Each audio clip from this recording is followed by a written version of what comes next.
Hello, my beautiful friends. Welcome back to my channel, and thank you again for joining me for another true crime video. If you are new here, my name is Cami. If you are not new, my name is still Cami. And what I like to do is I like to cover true crime cases that haven't really been covered by that many other YouTubers. So today, we are going to be talking about an absolute piece of garbage of a human being, and his name is Andrew Luster. So if you haven't heard of him, Andrew Luster was the heir to the Max Factor fortune, and he ended up going to prison, obviously. And we're going to talk about what he went to prison for in this video. So, I will stop blabbering and I will get right into the video. So Andrew Stewart Luster was born December 15th, 1963, and his parents were named Henry and Elizabeth Luster.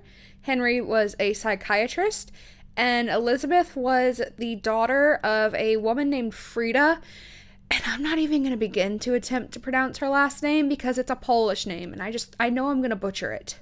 But his grandfather was Max Factor Sr., who, like I said, founded the Max Factor cosmetics line. And I don't know if Max Factor is still a thing, but when I was in, 6th or 7th grade, that was kind of what everyone really wanted, was Max Factor, because that was, the makeup to have. That and MAC. And I remember for my 14th birthday, my mom got me this, MAC quad, you know, those little quad eyeshadow palettes that MAC sells, and I still have it. I mean, I don't have that one because I'm 27 now, but I've since repurchased it, so they're still making these quads. So originally Max Factor was actually for the movie industry, and they're responsible for all kinds of birds. So originally Max Factor was actually the makeup that was made for movies, and Max Factor is actually responsible for a lot of modern makeup that we use, like false eyelashes, full coverage foundation, eyeshadow, stuff like that. And it wasn't until later that Max Factor actually became available for purchase by the public, and they advertised this by using Frank Sinatra. I'm sorry if y'all can hear the birds, although I'm not really sorry because I think they're really, really cute. They're right outside my window. So anyway, so they advertised their public use makeup by getting Frank Sinatra to make this song. Color Harmony Makeup. Originally created by Max Factor Hollywood for the stars of the screen. So the song talked about how every girl can look like Lucille Ball with Max Factor. And Frank Sinatra is advertising it. Frank Sinatra is telling me that I can look like Lucille Ball if I put this makeup on. I'm sold. So Henry actually died when Andrew was 9. And at this point his mother owned a health and fitness retreat. So I guess kind of like a spa. And Henry had 2 other children with another woman, and they were aged 11 and 7. And after Henry died, Elizabeth bought these 2 other children and their mother a house. And I don't know if it was because she just wanted to do something nice for them, or if because she just wanted to get them out of their lives so that way they wouldn't try and claim any of the life insurance money. I don't know, but either way, she bought these 3 people a house. So Andrew grew up in Malibu and went to Windward School in LA, and there's is a ton of famous alumni that went to the school. Anna Paquin from True Blood was one of them, and Jason Schwartzman was another one of them. It's an independent school, and what I gathered from that is that basically means that it's a private school, but then at the same time I googled a local private school in my town, and Wikipedia. Yes, I know, Wikipedia. English teachers, don't come for me. Wikipedia pretty much told me that these private schools were known as private schools, so they didn't say that they were independent schools, so I don't know if there's a difference between the two. Once Andrew graduated high school, he bought this, super expensive cottage on Muscle Beach, which is near Santa Barbara, and this thing was super expensive. It was $600,000. He also had a trust fund that was worth something like $1 million. I don't know. It was basically a huge amount that I'll never see in my entire life unless I have an aunt that comes to me and is like, hey, you're the Princess of Genovia, a la Princess Diaries style. Amelia, Mignonette, Thermopolis, Rinaldi, Princess So at this point in his life, Andrew was kind of just doing whatever he felt like, and this move, coupled with that fact, caused the already strained relationship he had with his family to get even more strained. You know how rich people are. They're like, oh, we have to keep up our reputation. And Andrew was not helping them keep up their reputation. So they were really upset that he was just kind of doing whatever it is that he felt like. So it just put even more of a strain on their relationship. And he was kind of blowing all this money that he had on just anything that he wanted. And this family was really big into donating to like the arts and like museums. So the fact that he wasn't following in those footsteps really made them upset. In 2000, Andrew was charged with 87 criminal counts, including rape, poisoning, and sexual assault. Ventura County Police searched his home after he was arrested, and they found like a crap ton of stuff in his house. If you are triggered by talk of sexual assault and or rape, I highly suggest you click off of this video now, because I'm not going to be going into, obviously, description about what happened to these women, but I am going to be discussing it, because that's what this man was arrested on. So, if you are triggered by discussions of that, I'm going to give you time to click off. I have other videos that you can watch. I don't recommend watching this one, though. So, this vile man, this piece of human garbage, had recorded himself assaulting these unconscious women. He was talking on the camera about his fantasies that he wants to do with these victims, and I'm not going to say it on here. I don't think it's necessary to repeat. You can easily find it on Google if you're really that curious, but I'm personally not going to put it in my video because, one, if you have not clicked off and you do still want to hear, I don't want to accidentally trigger anyone. Additionally, I don't want YouTube to come down on me for this. And third of all, and most importantly, I think it's disrespectful to the victims to talk about what he said in these videos, because these victims do still have their identities protected, which is incredibly rare. Usually names of victims will be leaked. Another thing is that I will not be putting pictures of these victims because, one, you can't find them anywhere, and two, even if you could find them, I wouldn't put them in my video because, like I said, I think that's disrespectful. There's a reason that they wanted to stay private this whole time. They also found a ton of vials of this clear liquid that turned out to be GHB, which, if you don't know what GHB is, it's the date rape drug, and that was pretty much what he was using on his victims to keep them unconscious while he assaulted them. They also found cocaine in his house and like a ton of guns. Like, I think the total number was like 13. He was arrested on July 18th, 2000, and he was held on house arrest with an ankle monitor.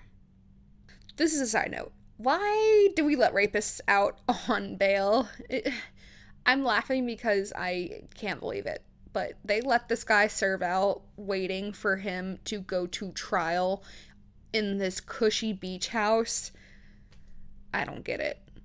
Originally, his bail was set at $10 million because he was a heavy flight risk, because he had all these like international connections and like a crap ton of money that he could easily just utilize to leave the country. But for whatever reason, they reduced his bail, and they reduced it to $1 million, which for normal people, that seems like a lot. But for this guy who's got this like trust fund and is the heir to this cosmetics fortune, that's like nothing. Additionally, every single person that was involved in this case was put under a gag order, which pretty much just means that they're not allowed to talk about the case. Now, like I said, to this day, the victims that were the most talked about in the trial have had their identities protected, but they were given like Doe identities, so they were known as Carrie Doe, Tanya Doe, and Shauna Doe. So first we're going to talk about Carrie Doe. In June 2000, she was a 21-year-old student at University of California at Santa Barbara. So Carrie actually ended up going to the cops and tells them that Andrew had given her a drink mixed with GHB and that he had assaulted her. So obviously the police go to question Andrew, and when they question Andrew, like any other piece of garbage, he tells them that the sex was consensual and that she wanted to be drugged, and he pretty much just starts victim blaming her. His lawyer also started victim blaming Carrie and said that she was a liar, a vengeful woman, and said that it was convenient that she didn't remember, but that she didn't fight Andrew. Look, I know defense lawyers have a job to do. They're supposed to get their, clients off, but I almost feel like you have to be a special kind of evil to defend this kind of person. I know there's a stigma around lawyers, but personally, my opinion on lawyers is that for the most part, they generally try and do their best to get justice. And I don't personally believe that every single lawyer is a liar and is just out for the money. I think some lawyers are, but defense lawyers, man, some of them are a special kind of evil, and this man is a special kind of evil.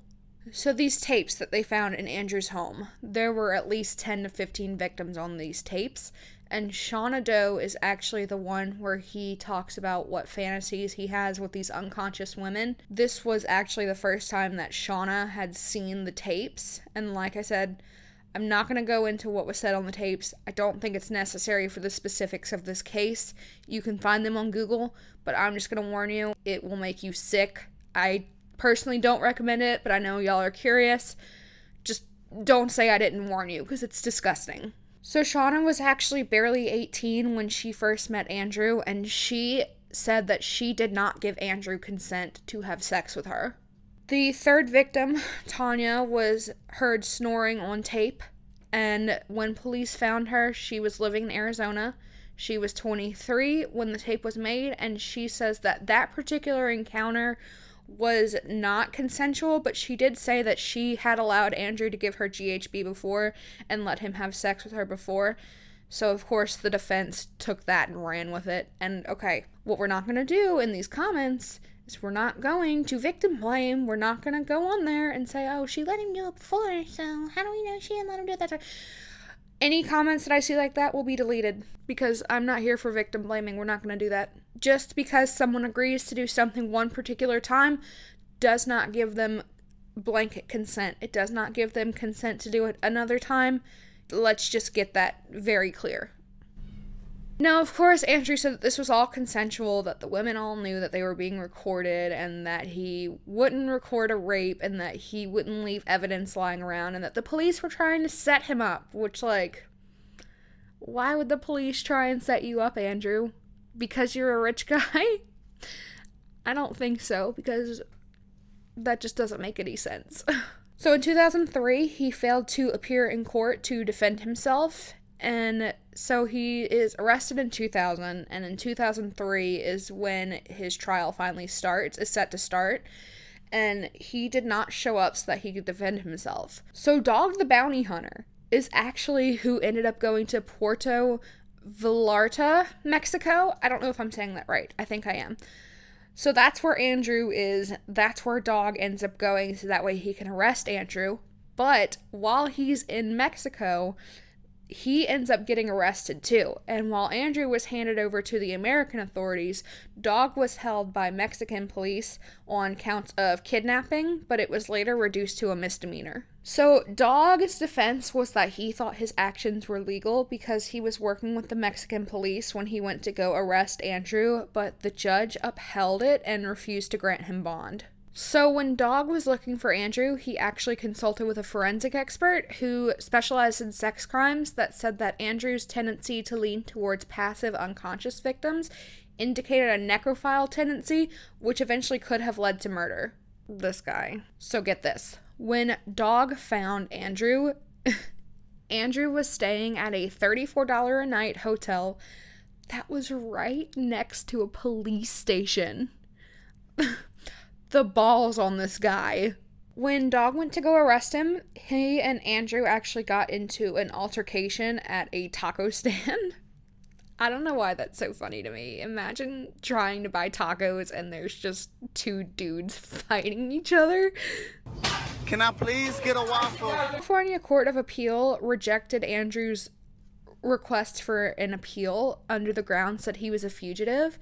And one of the things that is important to know is that if you run, you lose your right to an appeal. So I forgot to mention that whenever they found him guilty, they actually sentenced him to 124 years, which is what he was trying to get appealed. The California Supreme Court also said that they were not going to overturn this ruling, which he tried to get overturned. So he tried to appeal it. He tried to overturn. This man tried everything to try and avoid going to prison. So he's currently serving his sentence at the Valley State Prison in Chowchilla, California. And because of the nature of his crimes, because of the fact that they harmed another person, he has to serve at least 85% of his sentence, which we're going to talk about in a minute.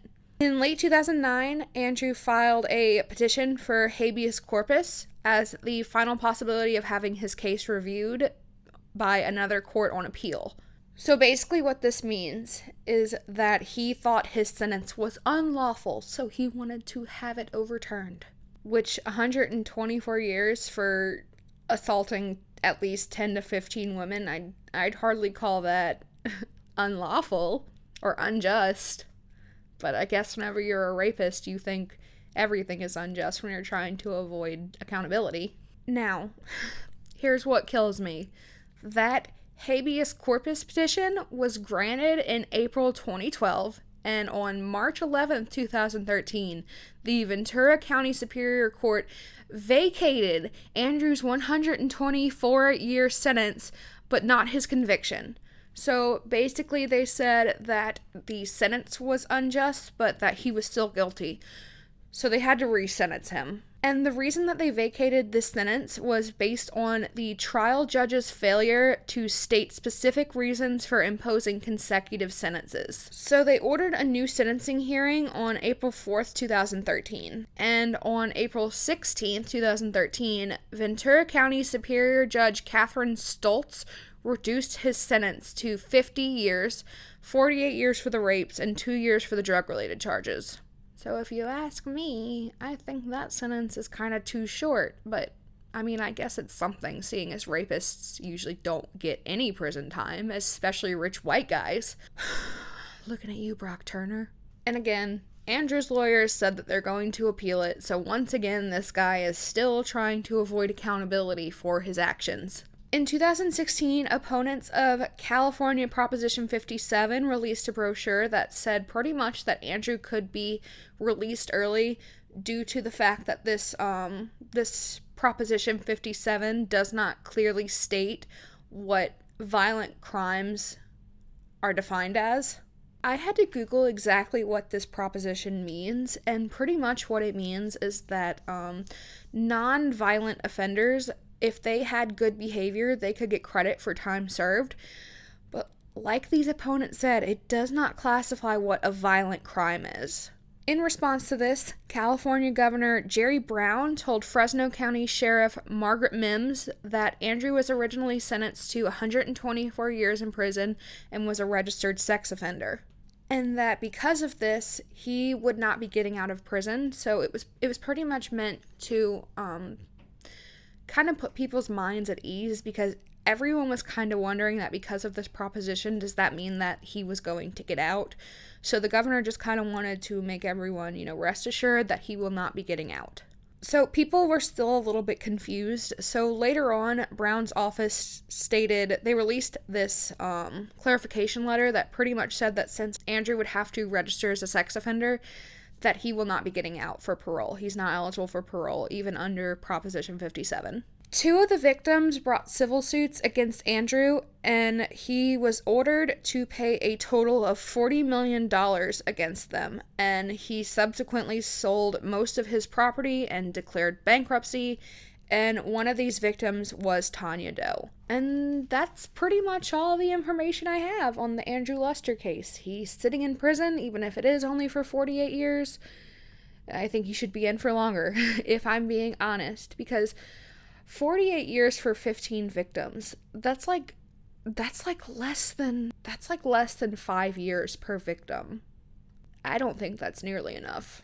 Like I said, I guess at least he got some kind of punishment, because so many rapists, especially rich white guys, do not get any kind of punishment, but I just still think it's too short. And he's still not taking responsibility for it. I think he needs to be in prison for a lot longer than that. So, let me know down in the comments below what you guys think. Do you think he needs to be in prison for longer? Do you think this is a long enough sentence? Let me know what you guys think. So again, thank you all for joining me for another true crime video, and I will see you all in my next one. Bye!